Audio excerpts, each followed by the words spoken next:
Pushpa tickets రేట్లు పెంచినందుకు కోర్టులో కూడా ఒక ఇష్యూ నడుస్తూ ఉంది. ఫ్యాన్స్ బెనిఫిట్ షో అనేది ఫ్యాన్స్ కోసం వేస్తారు. ఫ్యాన్స్కి కూడా 1000, 2000, 1500 అంత టికెట్లు పెడితే ఎట్లా అని చెప్పి కోర్టులో ఒక ఇష్యూ నడుస్తుంది. దీని మీద మీ ఒపీనియన్ ఏంటి? ఏముండదు, ఒపీనియన్ ఏముండదు. క్లాస్ వాళ్ళకి అందుబాటులో ఇట్టావు రేట్లు, ఆ రేట్లు పెడితే క్లాస్ ఆడియన్స్ వచ్చి వావ్ సూపర్ అంటారు. అదే మాస్ ఆడియన్కి అందుబాటులో ఉందనుకో కేకలేసి థియేటర్ దద్దరిల్లేలా చేస్తారో రేపొద్దున పుష్పకు వచ్చే బజ్ని నువ్వు ఎక్స్పెక్ట్ చేయలేకుండా కలెక్షన్ వస్తుంది అన్నమాట. ఎప్పుడు కూడా నీ టార్గెట్ ప్రొడ్యూసర్ కౌన్సిల్కే నేను ఒకటే చెప్తున్నా, మీ టార్గెట్ ఎప్పుడు కూడా మాస్ ఆడియన్స్ మీద పెడితే ఖచ్చితంగా మీరు సక్సెస్ పొందుతారు. మీరు క్లాస్ ఆడియన్స్ మీద పెడుతున్నారు అంటే రేట్లు ఎక్కువ పెంచేసి మీరు ఎవరికి 1 లక్ష రూపాయలు సంపాదించేవాడికి అనుకూలంగా చేస్తున్నారు కాబట్టి మీకు అది అంత హైప్ క్రియేట్ అవ్వదు. నేను చెప్తున్నాను కదా, క్లాస్ సీట్లో కూర్చున్నవాడు ఎక్స్ప్రెషన్ ఎలా ఉంటుంది, మాస్ సీట్లో కూర్చున్నవాడు ఎక్స్ప్రెషన్ ఎలా ఉంటుంది. క్లాస్ సీట్లో కూర్చున్నవాడు అల్లర చేయడు, ఎప్పటికి కూడా జరగదు అది. అదే మాస్ సీట్లో కూర్చున్నవాడు మొత్తం కుర్చీలు పైకి ఎగరేస్తాడు. అంటే ఆ టైప్ ఆఫ్ బజ్ని క్రియేట్ అవుద్ది. నువ్వు ఎవరిని టార్గెట్ చేయాలనేది మీకు తెలియాలి. మీరు ఎంతసేపు అంటే మీ దగ్గర నేను ఒక విషయం చెప్తున్నా, కంటెంట్ ఉంది, దమ్ము ఉంది. పాట్నాలో చూసాం, ముంబైలో చూసాం, చెన్నైలో చూసాం, నిన్న హైదరాబాద్లో కూడా చూసాం. పుష్ప 2కి ఏ రేంజ్ ఇది ఉందో, ఫ్యాన్ ఫాలోయింగ్ ఉందో. కానీ మీరు ఎందుకు అలా దిగజారి ఆ రేట్లు ఎందుకు అంత దారుణంగా పెట్టారు? ఎప్పటికి కూడా ఏంటంటే ఏం లేదు, మీరు తగ్గము, మేము తగ్గేదే లేదంటే మేము తర్వాతే చూస్తాం, మాకేం పర్వాలా. అర్థమైందా? మాస్ ఆడియన్స్ని కోల్పోతారు అంతే, అంతమించి ఏం లేదు. మీరు క్లాస్ ఆడియన్స్తో చూడొచ్చు, నో ప్రాబ్లం, మీ కలెక్షన్స్కి ఏం డోకా ఉండదు. కానీ మీకు అంత బయటకు వచ్చి రివ్యూ చెప్పాలా లేకపోతే మీ గురించి ఎత్తాలంటే ఒక మాస్ ఆడియన్ వల్లే అవుతుంది. అది తెలుసుకొని మీరు రేట్లు కొంచెం మా యందు దయించి, ఇప్పుడు 1000 రూపాయల జీతం సంపాదించేవాడు 500 టికెట్కి 700 టికెట్కి నన్ను ఒక 700 పాప్కార్న్కి పెట్టాలంటే చాలా కష్టం అవుద్ది. అర్థమైందా? నేను లో బడ్జెట్లో, నా మాస్ ఆడియన్స్ బడ్జెట్లో చెప్తున్నానులే, నీ క్లాస్ ఆడియన్స్ బడ్జెట్ కాదు. ఓకే, ఈ రకంగా మాస్ ఆడియన్స్ని మీరు కోల్పోతారన్నమాట. ఖచ్చితంగా చెప్తున్నా, ఇది మట్టికి చాలా దెబ్బ అవుద్ది పుష్ప 2కి. మాస్ ఆడియన్స్ టికెట్ రేట్స్ పెంచినందుకు ఏమైనా సినిమా మీద ఎఫెక్ట్ పడే ఛాన్స్ ఉందా? ఒక ఫ్యామిలీ వెళ్ళాలి అనుకుంటే 800 ఎఫర్ట్ చేసుకొని టికెట్ పెట్టుకొని చూడగలరా? చూడగలరా అంటే చెప్తున్నాను కదా, అది ఎవడో దండిగా సంపాదించేవాడు చూడగలడు. ఇప్పుడు టికెట్ రేటు ఎలా ఉన్నప్పుడు టికెట్ రేటు 1000 రూపాయలు 1200 అలా వెళ్ళిపోయింది టికెట్ రేటు. ఇప్పుడు సామాన్యుడు 250, 300 చూద్దామని ఫిక్స్ అయి ఉంటాడు, వాడికి టికెట్ దొరకదు. అలా అని ఇప్పుడు ఆ 1200 పెట్టి కొనడు, తర్వాత వెళ్తాడు, తగ్గినప్పుడు వెళ్తాడు. అర్థమైందా? తగ్గినప్పుడు వెళ్ళినప్పుడు నీ సినిమా ఆల్రెడీ నీ రేటింగ్ కూడా తగ్గిపోతూ ఉంటుంది. నీకు మాస్ ఆడియన్స్ ముందెళ్ళి గోల్ చేస్తేనే నీ రేటింగ్ పెరుగుద్ది. ఆ విషయాన్ని మీరు ఎందుకు మిస్ అవుతున్నారో నాకు అర్థం కాదు.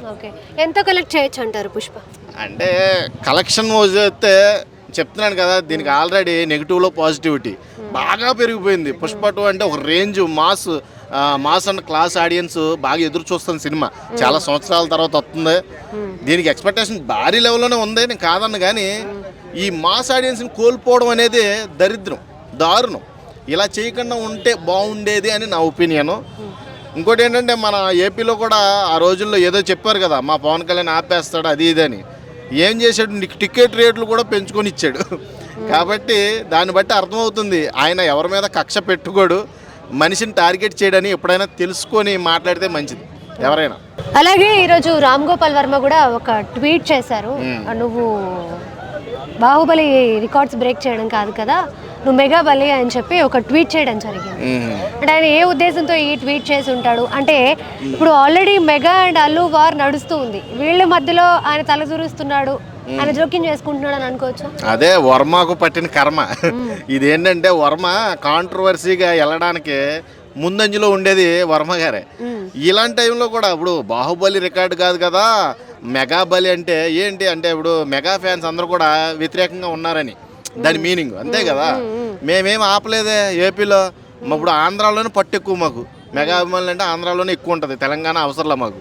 చెప్తున్నాను, మరి అక్కడ ఏమి ఆగలేదే, టికెట్ రేట్లు కూడా పెంచుకోమని డిప్యూటీ సీఎం చెప్పాడే. అదే లేనిపోని క్రియేట్ చేస్తూ ఉంటారన్నమాట. ఓ మంచి బజ్తో ఎదరికొస్తున్న సినిమాని ఆపడం అంటే ఇయే ఆపే కోణాలన్నమాట. ఇవన్నీ అయ్యేం లేదు. అది ఇంత ఇది వర్మ గారు మరి అఫీషియల్గా చేశాడు అన్అఫీషియల్గా చేశాడు, కానీ ఈ ట్వీట్లు పంచాయతీ అనేది మానాలి ఫస్ట్. ఇలాగా డిమోటివేషన్ చేసి జనాలను రెచ్చగొట్టే చేష్టలు మాట. ఇప్పుడు ఫ్యాన్స్కి మధ్య గొడవ పెట్టే చేష్టలు, ఇలాంటి ట్వీట్ల వల్ల ఏమవుద్ది, వారు పెరుగుద్ది. వారు వన్ సైడ్ అయితే మరి దెబ్బ పడుతుంది సినిమాకి. కాబట్టి ఇలాంటి వర్మ మాటలను పట్టించుకోవడం కంటే వర్మకు పట్టిన కర్మ అనుకుని వదిలేయడమే. Okay thank you. Okay, thank you. Hi అండి. హాయ్. సో పుష్ప అప్డేట్స్ తెలిసే ఉంటాయి కదా. సో టికెట్ రేట్లు పెంచారని చెప్పేసి కోర్టులో కూడా ఇష్యూ నడుస్తూ ఉంది. బెనిఫిట్ షోస్ అనేవి ఫ్యాన్స్ కోసం వేస్తారు, ఫ్యాన్స్ నా ఆర్మీ అనేవి అల్లు అర్జున్ మాట్లాడుతున్నప్పుడు ఫ్యాన్స్ కోసం టికెట్స్ తగ్గించలేరా అనే కమెంట్ ఒకటి బయట నడుస్తూ ఉంది. దీని మీద మీ ఒపీనియన్? అంటే టికెట్ రేట్లు కూడా చాలా పెంచారు. అంటే సింగిల్ స్క్రీన్కే 350 రూపీస్, అంటే 3D చూడాలంటే ఐమాక్స్లో చూడాలంటే 750, 1000 అలా ఉన్నాయి. అంటే అంతగానో టికెట్ రేట్ అంతా ఉండకుంటే బాగుండు అనిపిస్తుంది. ఫ్యాన్స్ కోసం ప్రతి ఒక్కరు చూడాలని ఉంటుంది. ఒక మూవీ చూడాలంటే తక్కువ టికెట్ ఒక 150 అలా అయితే చాలామంది వెళ్తారు. బట్ 350 అంటే చాలామంది వెళ్ళారు కదా. అంటే టికెట్స్ కూడా కొంచెం తగ్గిస్తే చాలా బాగుండు. మరి అంత అంటే కలికి చూసాం, కలికిలా 150 అలా దొరికినాయి కలికి. కానీ అప్పుడు బాహుబలి కూడా ఇంత రేట్లు ఏం లేవు. నెక్స్ట్ ఇప్పుడు పుష్ప 2కు చాలా రేట్లు పెంచారు ఇప్పుడు. అంటే ప్రతి ఒక్కరికి ఉంటుంది, అంటే ఇంత టికెట్ రేటు ఉండకుండా అయిపోవు కదా అని ప్రతి ఒక్కరికి ఉంటుంది అన్నమాట. అలా అంటే పుష్ప అంటే 3 years నుంచి ఉంది. అంటే ప్రతి ఒక్కరు పుష్ప 2 గురించి వెయిటింగ్ చేస్తున్నారు. బట్ అంటే 3 years నుంచి అంటే వెయిట్ చేసి అంటే ఇంత ప్యాన్ వరల్డ్ మొత్తం చూస్తారు మూవీ. బట్ కానీ టికెట్లు రేటు చాలా పెంచారు. అంటే కొంచెం తగ్గిస్తే బాగుండు అని చాలామంది అనుకుంటున్నారు. అలా మూవీ మీద ఎక్స్పెక్టేషన్స్ ఎట్లున్నాయి? ఎక్స్పెక్టేషన్స్ అది చాలా ఉన్నాయి. అంటే చాలామంది అంటే డే 1 ప్రతి ఒక్కరికి అంటే 200 పైనే ఉన్నాయి ప్రతి ఒక్కరు. ఎందుకంటే ఇక మొత్తం అంటే మన ఇక్కడ నార్త్లో కానీ సౌత్లో చాలా క్రేజ్ ఉంది దానికి. మన పాట్నాలో చూసాం, పాట్నాలో చాలా మంది వచ్చారు. అంత నిన్న కూడా ఇక్కడ యూసఫ్గూడలో ఇక్కడ పోలీస్ గ్రౌండ్లో జరిగింది, అక్కడ కూడా వెళ్ళాం, చాలా మంది వచ్చారు, చాలా బాగుంది. Thank you. Okay, thank you. మీకు తెలిసే ఉంటుంది కదా, పుష్ప టికెట్ రేట్లు పెంచేశారు. దీని గురించి కోర్టులో కూడా ఇష్యూ నడుస్తూ ఉంది. సో దీని మీద మీ ఒపీనియన్ ఏంటి? అది టికెట్లు రేట్లు పెంచడం అనేది ఇందాక కూడా చెప్పాను మేడం, కరెక్ట్ కాదు అది టికెట్ రేట్. ఎందుకంటే ఇప్పుడు సినిమా ఇంటర్నేషనల్ లెవెల్ ఉండొచ్చు, ఎంతైనా రేంజ్లో ఉండొచ్చు, కానీ టికెట్ అనేది సామాన్యుడి మీద భారం పడుతుంది కదా. టికెట్ ఇప్పుడు 800 పెట్టి అందరూ కొనలేరు కదా, కొంతమంది కొనొచ్చు, కొంతమంది కొనలేరు కదా. టికెట్ రేట్ రీజనబుల్గా పెడితే మంచిదని మా అభిప్రాయం. బెనిఫిట్ షోలకి కూడా టికెట్ రేట్స్ చాలా ఎక్కువ ఉన్నాయి. 1000, 800, 1500, 2000 వరకు ఉన్నాయి. బెనిఫిట్ షో అనేది ఫ్యాన్స్ కోసమే వేస్తారు కదా, ఆయన అభిమానులే వెళ్ళి చూస్తున్నారు కదా. ఫ్యాన్స్కి అంత టికెట్ రేట్ పెట్టడం ఏంటి అని బయట ఒక టాపిక్ నడుస్తూ ఉంది. ఆయన ఫ్యాన్స్ అయినా అంత రేటు పెట్టి వెళ్ళాలని లేదు కదా మేడం. ఫ్యాన్స్ వెళ్తామని అంటున్నారు. 1000 రూపాయలుగా, 1000 కాదుగా, 2000 పెట్టినా కూడా వెళ్తామని అంటున్నారు. సరే, అది వాళ్ళ పర్సనల్, అది మనం చెప్పలేము. ఇప్పుడు మీ దగ్గర ఉంది కాబట్టి మీరు పెట్టారు, లేని వాడైతే పెట్టలేడు కదా. కాబట్టి ఇది కరెక్ట్ కాదు, టికెట్ రేటు అంత పెంచడం అనేది కరెక్ట్ కాదు మేడం. సో మూవీ మీద ఎక్స్పెక్టేషన్స్ ఎట్లా ఉన్నాయి? బాగున్నాయి మేడం. ఎందుకంటే ఫస్ట్ హాఫ్ కంటే కూడా సెకండ్ హాఫ్ ఎగ్జైటింగ్ ఉంది.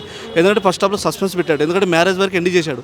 ఇప్పుడు మళ్ళీ ఆయన గెటప్ ఏంది, ఆ స్టోరీ ఏంది, ఎలా ఉంటుంది అని ఎగ్జైటింగ్ కోసమే ఈ 15 days హౌస్ఫుల్ అవుతుందండి కలెక్షన్. ఆ తర్వాత అనేది మనం చెప్పలేము. అది పార్ట్ 3 కూడా వస్తుందని చెప్పి ఒక న్యూస్ వచ్చింది కదా ఈరోజు. మేడం పార్ట్ 3 రాదు మేడం, అది అంత వచ్చినా కూడా ఇంత ఎగ్జైటింగ్గా చూడలేరు అప్పుడు. ఎంతవరకు కలెక్ట్ చేయొచ్చు సినిమా? ఎన్ని క్రోర్స్ కలెక్ట్ చేయొచ్చు?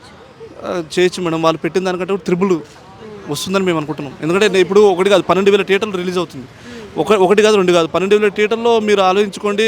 ఒక 15 days లోపలనే వాళ్ళ కలెక్షన్ మొత్తం వచ్చేస్తుంది. కాబట్టి భారీ అంచనాల మీదనే ఉంది మేడం. వాళ్ళ టార్గెట్ వచ్చేసి 2000 crores అంటున్నారు. ఆ 2000 crores క్రాస్ అవుతుందా? క్రాస్ అవుతుంది మేడం, క్రాస్ అవుతుంది. ఎందుకంటే 12,000 థియేటర్లు కాదు మేడం. ఇప్పుడు ఈ ఎక్కడ కూడా చరిత్రలో ఇంతవరకు అన్ని థియేటర్లు ఇవ్వలేదు. మామూలుగా ఇస్తే కూడా ఒక 500, 700, 1000 అంటే మహా. ఇప్పుడు 12,000 థియేటర్లు అంటే మరి ఆ మాత్రం కలెక్షన్ రాదా మేడం? వాళ్ళు అనుకున్న అంచనాలు మించే వస్తుంది. దానికి one of the reason ticket rates పెంచడం అనుకోవచ్చా? టికెట్ రేట్స్ పెంచడం వల్ల అంత క్రాస్ చేయగలుగుతున్నారు అనుకోవచ్చు. అది కూడా ఒక విధంగా అనుకోవచ్చు. టికెట్ రేట్ పెంచడం ఒకటి అనుకోవచ్చు. ఇంకోటి జనాలు ఏంటంటే ఎగ్జైటింగ్ ఎక్కువ ఉంది ఇప్పుడు. చూడాలి ఆ గెటప్ ఏంది, ఆ స్టోరీ ఏంది, ఫస్ట్ హాఫ్లో మిస్ అయింది, సెకండ్ హాఫ్లో దొరుకుతుంది అనే ఎగ్జైటింగ్ ఎక్కువ ఉంది. కాబట్టి దానివల్ల కరెక్షన్లు వస్తాయి మేడం. ఓకే, మీరు చెప్పింది నిజమే. ఆడియన్స్ కూడా చాలా ఎగ్జైటింగ్గా వెయిట్ చేస్తున్నారు సినిమా చూడాలి అని. కానీ 800 టికెట్ పెడితే ఒక ఫ్యామిలీ వెళ్ళి చూడగలరా? నేను అదే అంటున్నాను మేడం. సామాన్యుడి మీద భారం పడుతుంది కాబట్టి 800 టికెట్ అనేది కరెక్ట్ కాదు మేడం. రీజనబుల్గా నార్మల్గా ఎంత టికెట్ ఉందో దాని మీద ఒక 50 రూపీస్ ఎక్స్ట్రా పెట్టినా సరిపోతుంది. ఇప్పుడు మామూలు నార్మల్గా ఎక్కడైనా 150, 200 ఉండొచ్చు, 200 వరకు పెట్టచ్చు, అది రీజనబుల్గా ఉంటుంది. 800, 900, 1500 అనేది కరెక్ట్ కాదు. సామాన్యుడి మీద భారం పడుతుంది, ఎవరు చూడలేరు. ఇంకా వాళ్ళ కలెక్షన్ పరంగా చూసుకుంటే మాత్రం అది మనం ఏం చేయలేము. హైదరాబాద్లో ధనవంతులు ఉండొచ్చు, పేదవాళ్ళు ఉండొచ్చు, అందరూ ఉండొచ్చు, అంతే కదండి. హాయ్ అండి. హాయ్.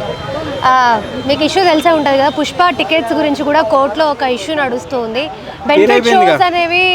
బెనిఫిట్ షోస్ అనేవి ఫ్యాన్స్ కోసం వేస్తారు. సో ఫ్యాన్స్కి 800,000, 1,500, 2,000 అంత టికెట్ రేట్లు పెడితే ఎలా అని చెప్పి బయట ఒక టాపిక్ నడుస్తుంది. బయట నడుతుందేమో కానీ ఫ్యాన్స్కి ఇది ఇంకా తక్కువే. ఫ్యాన్స్కి తక్కువే ఎందుకంటే ఫ్యాన్స్ అన్నాక 3,000 అని పెట్టినా సరే వెళ్ళి చూస్తారు. ఇక ఫ్యాన్స్ వరకు చెప్తున్నా, కామన్ మ్యాన్స్ కాదు. సో ఎందుకంటే అక్కడ కొట్టువేతలు జరగవచ్చు, యుద్ధాలు జరగవచ్చు. ఫ్యాన్స్ అన్నాక ఎంత పెట్టినా వెళ్ళి చూస్తారు. సో అట్లా. ఓకే, మరి కామన్ పీపుల్ ఎలా చూస్తారు? ఇప్పుడు పుష్ప సినిమా చూడాలి అనే ఎగ్జైట్మెంట్ చిన్న పిల్లల నుంచి పెద్దవాళ్ళ వరకు పార్ట్ 1 ఎవరెవరైతే చూసారో అందరికీ ఆ ఎగ్జైట్మెంట్ ఉంది, ఖచ్చితంగా పుష్ప 2 చూడాలి అని చెప్పి. అలాంటి వాళ్ళు 800 పెట్టి టికెట్ ఎలా ఎఫర్ట్ చేస్తారు? తీసుకోలేరు. కాకపోతే ఒక 3-4 డేస్ ఆగితే టికెట్ రేట్ తగ్గిద్ది కాబట్టి అప్పుడు వెళ్ళి చూస్తున్నాయి. కానీ ఫస్ట్ 2 రోజులు చూస్తానికి అవకాశం ఉండదు. సో చూడాలి కాదు పట్టుదల కంపల్సరీ సినిమా ఫస్ట్ రోజు 2 రోజు చూడాలి అనుకుంటే ఏ అప్పు చేసుకొని చూస్తున్నాయి అంతే. ఇంకా పార్ట్ 3 కూడా సినిమా వస్తుందని చెప్పి అంటున్నారు. పార్ట్ 3 ఖచ్చితంగా వస్తుందా, ఎక్స్పెక్ట్ చేయొచ్చా? 100% ఇది 1, 2, 3 కాదు, ఇంకా ఆగదు. నేను అనుకుంటున్నా 5 దాకా ఉందనుకుంటున్నా, ఎందుకంటే ఈ కథ చాలా పెద్దది. సో అట్లా. ఓకే. అండ్ సుకుమార్ డైరెక్షన్ గురించి ఏం చెప్తారు? దీంట్లో ఖచ్చితంగా సుకుమార్ మ్యాజిక్ చూడబోతున్నామా? మామూలు మ్యాజిక్ కాదు. యాక్చువల్గా నేను కూడా 18 రోజులు షూట్లో ఉన్నా. వేరే మ్యాజిక్ అసలు సినిమా. సో అంటే మళ్ళీ తిరగ రాస్తాడు ఈ సినిమాతో. డైరెక్టర్ అన్నది మళ్ళీ తిరగ రాస్తాడు ఈ సినిమాతో. యాక్చువల్గా అసలు కాన్సెప్ట్ కూడా చాలా కొత్తగా చూపించాడు అల్లు అర్జున్ దీంట్లో చూపించడం. కానీ మీరు ఇంకా చూసింది 1% మాత్రమే, ఇంకా చాలా ఉంది ఆ సినిమాలో. అది ఎన్ని క్రోర్స్ కలెక్ట్ చేయొచ్చు అంటారు? ఎక్స్పెక్ట్ చేయలేం. తన్నుకుంటూ పోద్ది రోజు రోజుకి అంతే. మరి ఇప్పుడు ఇంత టికెట్ ప్రైస్ పెంచారు కదా, దీని ఎఫెక్ట్ ఏమైనా సినిమా మీద పడుతుందా? పడదు, 0 కూడా పడదు, అస్సలు పడదు. ఓకే, ఒక 1 వీక్ తర్వాత టికెట్ రేట్లు తగ్గితే 3 డేస్లో తగ్గిపోతుంది. 3 డేస్లో? ఓకే, అంత ఖచ్చితంగా ఎలా చెప్తున్నారు 3 డేస్లో తగ్గుతాయి? ఎందుకంటే 3 డేస్లో అంత కరెక్ట్గా ఎలా చెప్తున్నానంటే కోర్టు ఆల్రెడీ ఇచ్చింది. సో 1 డే 2 డే దాకా ఉంటుంది యాక్చువల్గా. ఎంత పెద్ద సినిమా లాస్ట్ టైం చూసుకుంటే బాహుబలి 2 చూసుకుందాం. సో ఆ కోర్టు 1 డే 2 డేనే ఇస్తుంది. సో 3 డేస్ నుంచి తగ్గిపోతుంది నేను అనుకుంటున్నాను అట్లా. ఓకే. అండ్ అలాగే రామ్ గోపాల్ వర్మ గారు కూడా ఒక ట్వీట్ చేయడం జరిగింది. బాహుబలి కలెక్షన్స్ కాదు కదా, నువ్వు మెగా బలి అని చెప్పి ఒక ట్వీట్ చేయడం జరిగింది. ఆయన ఏ ఉద్దేశంతో ఈ ట్వీట్ చేసి ఉంటారు అని మీరు అనుకుంటున్నారు? ఆయన చేస్తే మాట్లాడుకునేది ఏముంది, యుద్ధాలు జరిగే పవన్ కళ్యాణ్ గారు ట్విట్టర్లో ట్వీట్ చేశారు కదా సూపర్ అని, ఇంకా నో వర్డ్స్. ఓకే, అంటే ఆయన ఏ ఉద్దేశంతో ట్వీట్ చేసి ఉంటారు? అలా ఆయన మనసులో ఏం పెట్టుకొని ఉంటారు? ఇప్పుడు ఏం మనసులో ఏం పెట్టుకోలేదు కాబట్టి సూపర్ అని పెట్టారు పవన్ కళ్యాణ్ గారు. అంటే ఏంటంటే ఏది చేసినా సరే ఆగకుండా కంటిన్యూగా ఒక యుద్ధంలాగా పోరాడుకుంటూ ఏదో జరిగినా సరే వెళ్ళిపోతున్నాడు కాబట్టి పవన్ కళ్యాణ్ గారు ట్విట్టర్లో సూపర్ అని పెట్టారు.